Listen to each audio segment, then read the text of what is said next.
সবাইকে স্বাগত জানিয়ে শুরু করছি আজকে সকাল 6টায় শ্রী শ্রী ঠাকুরের কথা।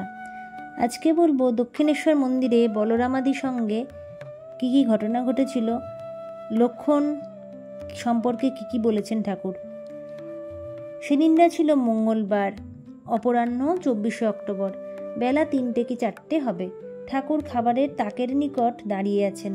বলরাম ও মাস্টার কলকাতা থেকে এক গাড়িতে এসেছেন ও প্রণাম করছেন।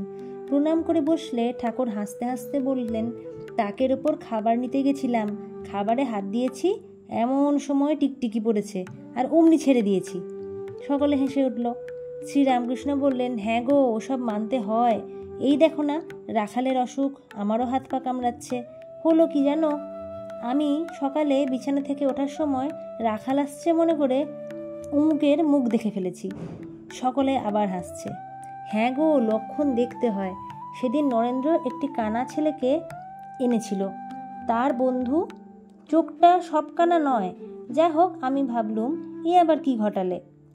আর একজন আসে, আমি তার জিনিস খেতে পারি না, সে আফিসে কর্ম করে, তার 20 টাকা মাহিনা। আর 20 টাকা কি মিথ্যা লিখিয়ে পায়? মিথ্যা কথা কয় বলে সে এলে বড় কথা কই না, হয়তো 2-4 দিন অফিসে গেল না, এইখানে পড়ে রইল। কি জানো, মতলব যে যদি কারোকে বলে কয়ে দেয় তাহলে অন্য জায়গায় কর্মকাজ হয়।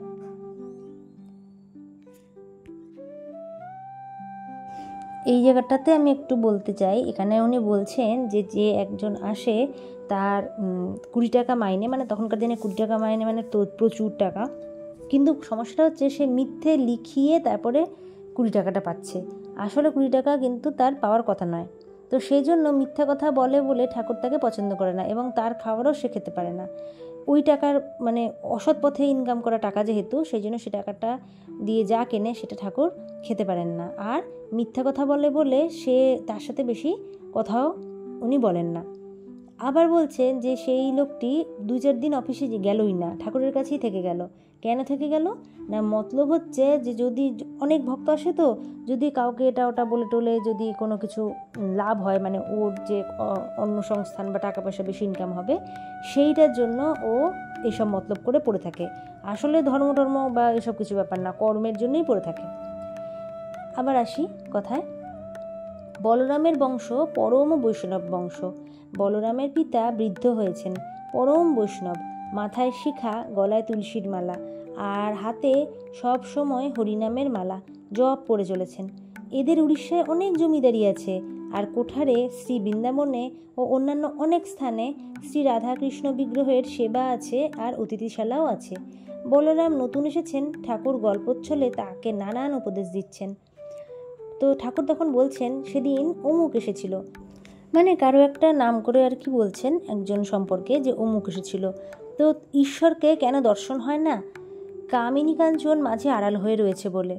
মানে ওই ভদ্রলোকের মানে যিনি এসেছিলেন সেই লোকটির কথা বলা হচ্ছে, তার আচার ব্যবহার চরিত্র সম্পর্কে আর কি আলোচনা হচ্ছে, যে বিভিন্ন কারণ থাকায় তার ঈশ্বরের দর্শন আর কি হয় না। আর তোমার সম্মুখে কি করে সেদিন ও কথাটা বললে যে আমার বাবার কাছে একজন পরমহংস এসেছিলেন, বাবা তাকে কুঁকড়ো রেঁধে খাওয়ালেন। বলরামের তখন খুব হাসি পেয়েছে, সে খুব হাসছে এই কথা শুনে। তো বলছেন, আমার অবস্থা এখন মাছের ঝোল মায়ের প্রসাদ হলে একটু খেতে পারি, মায়ের প্রসাদ মাংস এখনও পারি না, তবে আঙুলে করে একটু চাখি, পাছে মা রাগ করেন। তো সবাই আবার হাসছেন, মানে বলতে চাইছেন যে সেই যে লোকটি এসেছিল, এই লোকটির কথা কিন্তু ওই যে 20 টাকা মাইনে সে লোক নয়, এটা আর একজন। তো সে বলেছে যে তার বাবার কাছে একজন পরমহংস এসেছিল, মানে দেখাচ্ছে যে রামকৃষ্ণদেব তো পরমহংস হয়েছিলেন, তো ওরকমই আর কি দেখাচ্ছেন যে আমাদের বাড়িতে এরকম অনেক পরমহংস আসা যাওয়া করে, এই টাইপের কিছু একটা ফলাও করে বলেছেন। আর উনি এটাও বলেছেন যে তার বাবা, মানে যে লোকটি এসে গল্পটা শোনাচ্ছে, তার বাবা সেই পরমহংসকে কাঁকড়া ঝোল আর কি তরকারি কিছু একটা করে খাইয়েছে, আর সেই ভদ্রলোক মানে সেই পরমহংসদেব যাকে নাকি বলছে, তিনিও নাকি সেটা গ্রহণ করেছেন। তো তাই ঠাকুর বলছেন যে এত মানে যারা সাধনা করতে করতে পরমহংস হন, তাদের আর এইসব খাওয়ার অভ্যেসটা নষ্ট হয়ে যায়, তো খেতে হয় জাস্ট এরকম ব্যাপারটা। তাই বলছেন যে আমি মায়ের প্রসাদ হলে তবেই মাছ যে খাচ্ছি এখন একটুখানি, কিন্তু মায়ের যে প্রসাদ মাংস প্রসাদ যখন দেয়, সেই প্রসাদই কিন্তু একদমই খেতে পারি না, কিন্তু একটু হাতে নিয়ে একটু ঝোলের অংশ বা এরকম যেটুকু আর কি আঙুলে ওঠে উনি বলতে চাইছেন যে সেটুকু জাস্ট চেখে দেখি, মানে মুখে সেটুকুই দেন, না হলে মা হয়তো রাগ করতে পারেন যে আমার প্রসাদটি একটু মুখে দিলি না, কারণ ওইটুকু মুখে দেওয়াটা তো সত্যি কত আর কষ্ট হবে। মাকে যে ভালোবাসে সে ভালোবেসে ওইটুকু কষ্টটার কাছে কষ্টই মনে হয় না। তো সেই জন্যই উনি বলছেন যে সেটা মায়ের কথা ভেবে আমি একটুখানি চেখে দেখি, না তো মা যদি রাগ করেন। তো তাই শুনে আবার সবাই কিন্তু হাসছে। তখন বলছেন তার কাজে সে আবার কাঁকড়া জিবি খাচ্ছে, মানে কীরকম পরমহংস তাহলে ভেবেই দেখো আর কি। আচ্ছা, আমার একই অবস্থা বল দেখি, ও দেশে যাচ্ছি বর্ধমান থেকে নেমে, আমি গরুর গাড়িতে বসে, এমন সময় ঝড় বৃষ্টি, আবার গাড়ির সঙ্গে কোত্থেকে লোক এসে জুটলো।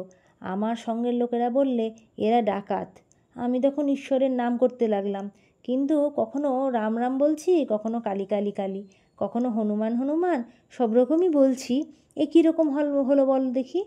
ঠাকুর এই কথা কি বলিতেছেন যে এক ঈশ্বর তার অসংখ্য নাম, ভিন্ন ধর্মাবলম্বী বা সম্প্রদায়ের লোক মিথ্যা বিবাদ করে মরে। মানে ঠাকুর যখন ভয় পাচ্ছেন যে ওরা ডাকাত কিনা, তখন কিন্তু উনি শুধু মা কালীর নামই করেননি, উনি কখনো শ্রীরামচন্দ্র, কখনো বা বজরংবলী সবই বলছেন। তার মানে কি যে এটাই হয়তো উনি বোঝাতে চাইছেন যে অসংখ্য নাম তার, কিন্তু ঈশ্বর এক। শ্রীরামকৃষ্ণদেব এবার বলরামের প্রতি বলছেন, কামিনী কাঞ্চনী মায়া, ওর ভিতর অনেক দিন থাকলে হুঁশ চলে যায়, মনে হয় বেশ আছি। বইতে বইতে মানে যখন কোনো ম্যাথর নোংরা যে নিয়ে যায়, নোংরা পরিষ্কার করে, তো তখন নোংরা নিয়ে যেতে যেতে কি হয়, প্রথম প্রথম হয়তো খারাপ লাগবে, কিন্তু বইতে বইতে আর ঘেন্না থাকে না। ঈশ্বরের নামও তাই, গুণ ও কীর্তন করা অভ্যাস করলেই ক্রমে ভক্তি হয়। মাস্টারের প্রতি আবার বলছেন, ওতে লজ্জা করতে নেই, লজ্জা ঘৃণা ভয় তিন থাকতে নয়। মানে এই যে যার যেটা কাজ, যেমন ম্যাথরের কাজটাতেও কোনো লজ্জার কিছু নেই, তেমন যে ঈশ্বরের নাম আস্তে আস্তে করতে করতে অভ্যাস হবে, তাতেও লজ্জার কিছু নেই, যে সবসময় ঈশ্বরের নাম করলে যদি কেউ হাসে, কোনো লজ্জার কিছু নেই। তো ওদেশে বেশ কীর্তন গান হয়, খোল নিয়ে কীর্তন, নকুরাচার্যের গান চমৎকার। তোমাদের বৃন্দাবনে সেবা আছে? বলরাম বললেন, হ্যাঁ আজ্ঞে হ্যাঁ, একটি কুঞ্জ আছে, শ্যামসুন্দরের সেবা। শ্রীরামকৃষ্ণদেব বললেন, আমি বৃন্দাবনে গিয়েছিলাম, নিধুবনটি বেশ স্থান, মানে নিধুবন বেশ স্থানটি খুব সুন্দর জায়গাটি, নিধুবন জায়গাটা। অবশ্যই আপনারাও সবাই নিধুবন নিশ্চয়ই শুনেছেন, যেখানে শ্রীকৃষ্ণ লীলা করতেন, তো সেইখানকার কথাই বলছেন। তো এই ছিল আজকের ভিডিও। সবাইকে অনেক অনেক ধন্যবাদ জানিয়ে আজকের মতো ভিডিও শেষ করছি, এবং পরবর্তী দিনে আবার সকাল 6টায় সবাইকে আমন্ত্রণ জানালাম।